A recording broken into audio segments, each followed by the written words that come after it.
Final cold start of the old Mazda.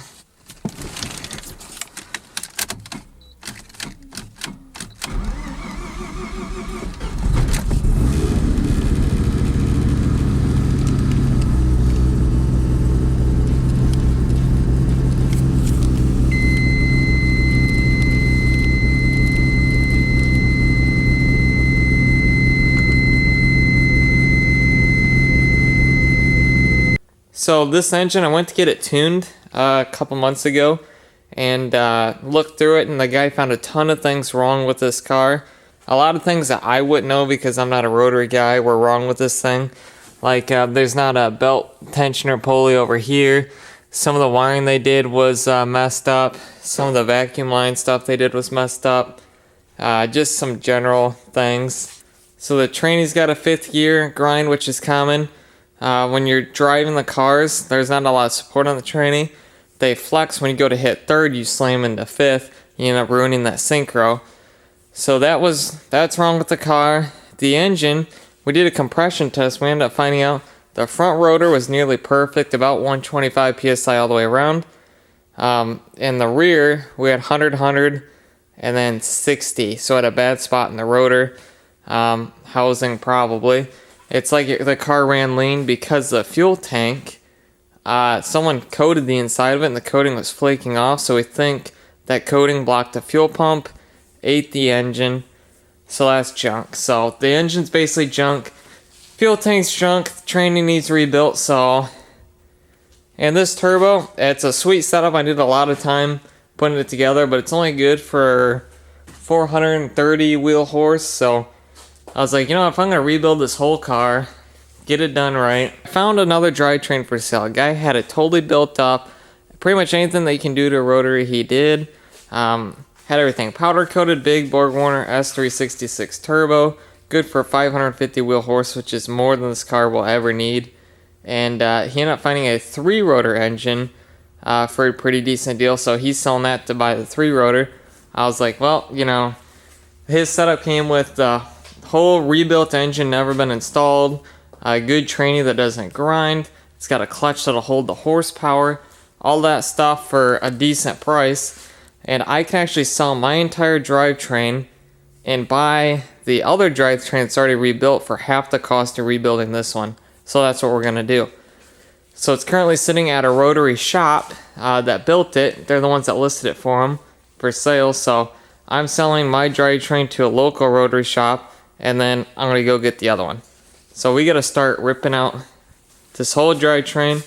Plus, we need to rip out the fuel tank. Alright,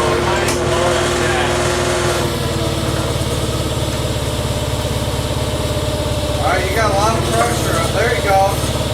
It's loose. I lower the jack.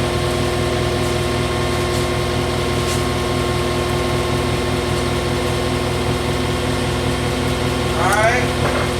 The exhaust is kind of right up against the body, so we're going to have to finesse that a bit. Oh, you're coming. Lift up, back out.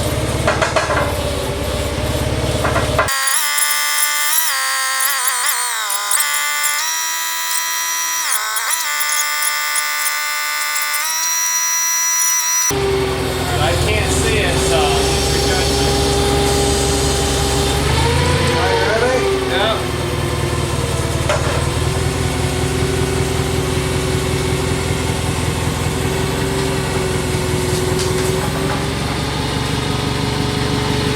Alright, we're out. Let it down.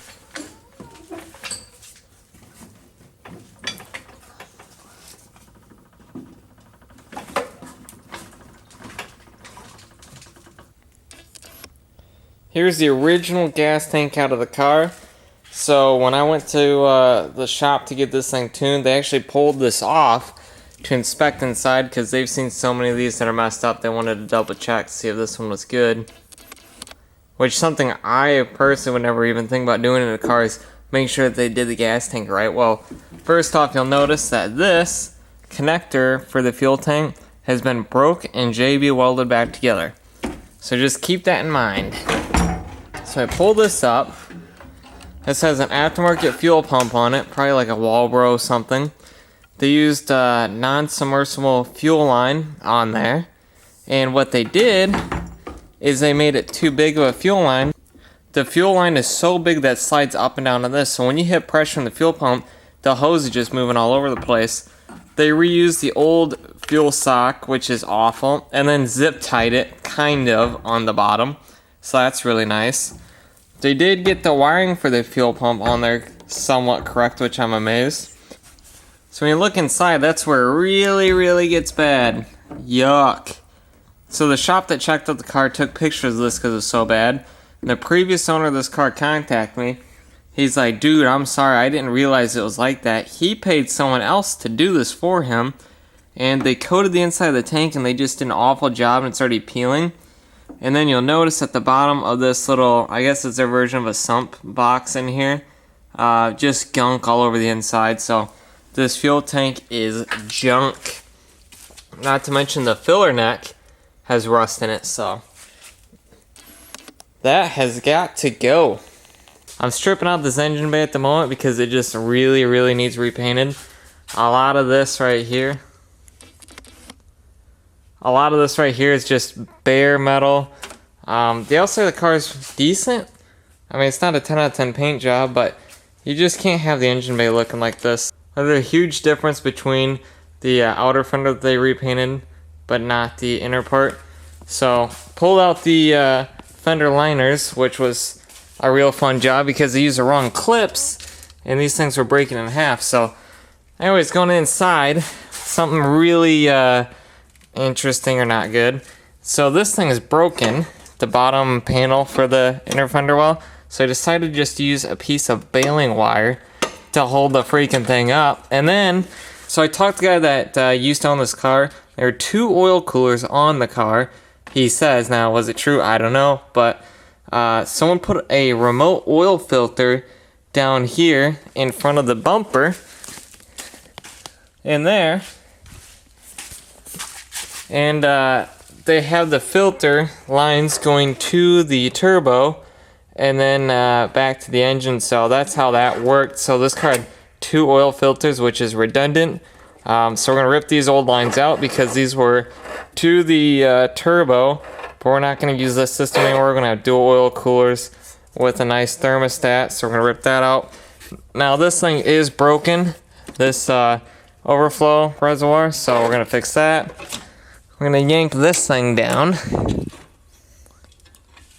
So that's really nice. Baling wire all the way to the top there, so we got to keep stripping this thing. This is just bad.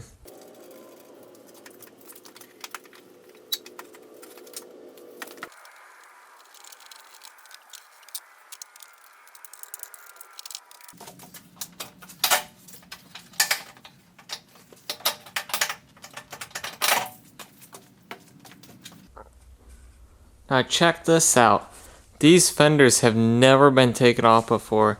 I mean, look at the paint holding the bolt from the fender to the body. I mean, that thing is absolutely mint condition. Now we just need to get the rest of the car to be mint condition.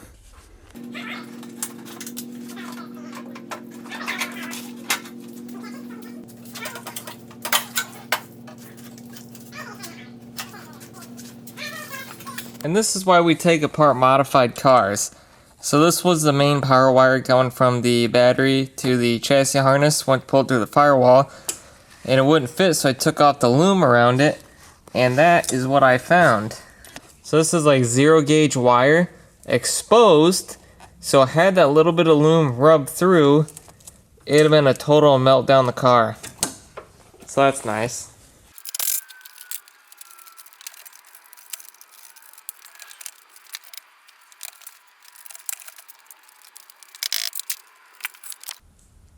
Alrighty, we got the engine bay 100% stripped. So really, when I was working on this thing, I've never worked on an RX7 before, and you know, it's hard to take video while you're working on something like this because it's so time consuming. If you spent a good weekend, you could easily have the thing stripped and ready for paint. I had so many other things to do that took me a little while.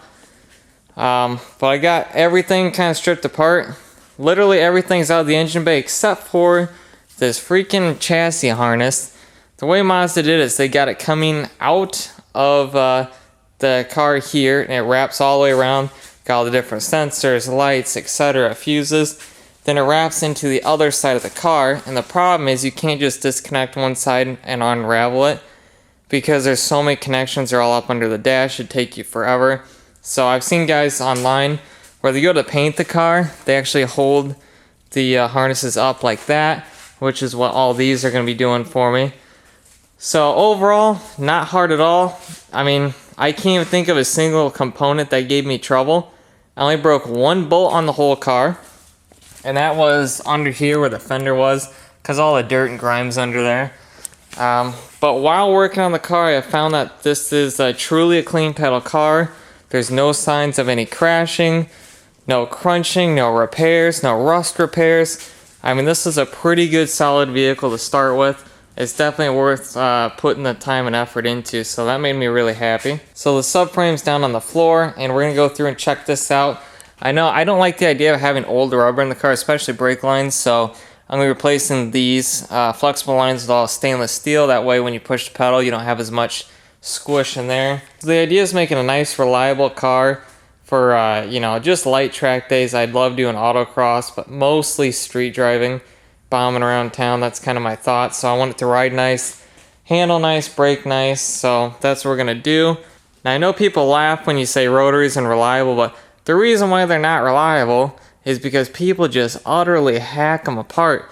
I mean, these were pretty cheap cars back in the day, and that's some people that didn't have money bought them. They did dumb fixes. I found zip ties holding up components on this thing, pulled the drivetrain out, and then I had to rush to drop it off at a shop I sold it to, and I didn't have time to video, but the ECU on it, the computer system, was actually butt connected to the engine harness.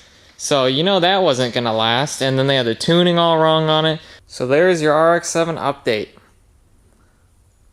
Gone too far once again. Just like my green Jeep, the submarine, the list goes on.